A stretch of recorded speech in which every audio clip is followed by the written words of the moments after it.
નમસ્કાર દર્શક મિત્રો, નેક્સસ ન્યૂઝમાં આપનું સ્વાગત છે। આમ આદમી પાર્ટીના ધારાસભ્ય ગોપાલ ઇટાલિયા સી.આર. પાટીલને આપ્યો વળતો જવાબ। તેમણે જણાવ્યું કે આખા દેશમાં નંબર 1 ગણી શકાય એવી 50 સરકારી શાળાઓ સુરતમાં ક્યાં આવી છે એનું લિસ્ટ સી.આર. પાટીલ બહાર પાડે।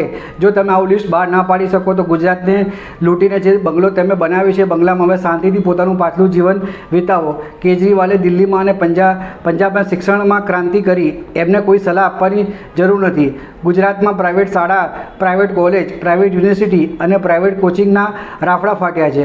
ગુજરાતમાં ભણવા માટે વ્યાજે પૈસા લેવા પડે છે। જનતા તો હવે જાગૃત થઈ ચૂકી છે અને 2027માં સાવરણો ફેરવવાની તૈયારી છે। તો દર્શક મિત્રો, આ અંગે વધુમાં શું કીધું તે આપણે ગોપાલ। નમસ્કાર મિત્રો, સી.આર. પાટીલનું એવું કહેવું છે કે આમ આદમી પાર્ટીએ દિલ્હીમાં બનાવી એના કરતા વધુ સારી શાળાઓ સુરતમાં છે।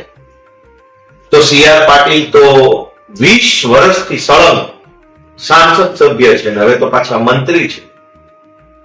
તો ખાલી 50 શાનદાર, દેશમાં ક્યાંય ન હોય એવી અત્યંત સુવિધાસભર આધુનિક વ્યવસ્થા વાળી 50 શાળાઓ સુરતમાં ખાલી સી.આર. પાટીલ લિસ્ટ બહાર પાડે। 30 વર્ષથી ભાજપની સરકાર છે ગુજરાતમાં, 30 વર્ષથી કોર્પોરેશન ભાજપનું છે અને 20 વર્ષથી સી.આર. પાટીલ પોતે સાંસદ છે।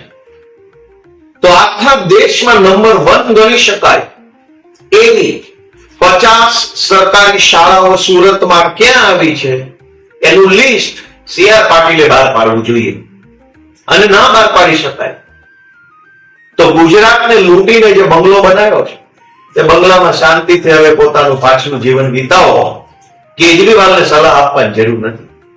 કેજરીવાલે દિલ્હીમાં અને પંજાબમાં શિક્ષણમાં ક્રાંતિ કરી છે।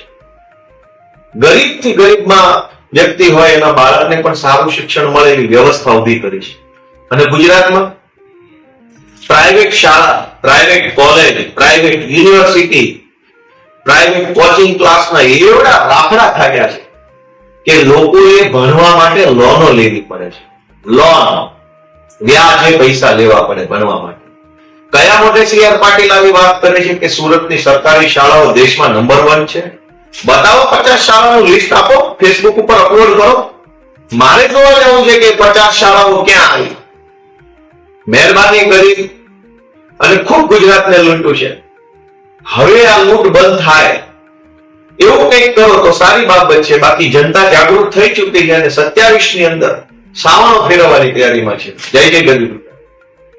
દર્શક મિત્રો, આ હતા આમ આદમી પાર્ટીના વિસાવદરના ધારાસભ્ય ગોપાલ ઇટાલિયા। ગોપાલ ઇટાલિયા આમ જે પણ વાત કરે છે પોતે વાત તર્ક સાથે કરે છે। તે પોતાની વાત તાર્કિક રીતે કહેવા માટે ત્યાં ટેવાયેલા છે અને તેના માટે પ્રખ્યાત પણ છે અને તેમને કોઈ પણ વાત કે કોઈ પણ એ વસ્તુ હોય તે સોશિયલ મીડિયાના માધ્યમથી પ્રજા સમક્ષ મૂકતા હોય છે। તો દર્શક મિત્રો, આ અંગે આપનું શું મંતવ્ય છે તમે કોમેન્ટ બોક્સમાં જરૂરથી લખીને જણાવશો। અને દર્શક મિત્રો, આવા સમાચાર જોવા માટે આપ અમારી ચેનલને લાઇક કરો, શેર કરો, સબસ્ક્રાઈબ કરો। અને જો તમે અમારા અહેવાલને ફેસબુક પેજ પર જોઈ રહ્યા છો તો તમે અમારા ફેસબુક પેજને ફોલો કરો। ઇન્સ્ટાગ્રામ પર જોઈ રહ્યા છો તો તમે અમારા ઇન્સ્ટાગ્રામ પેજને ફોલો કરો।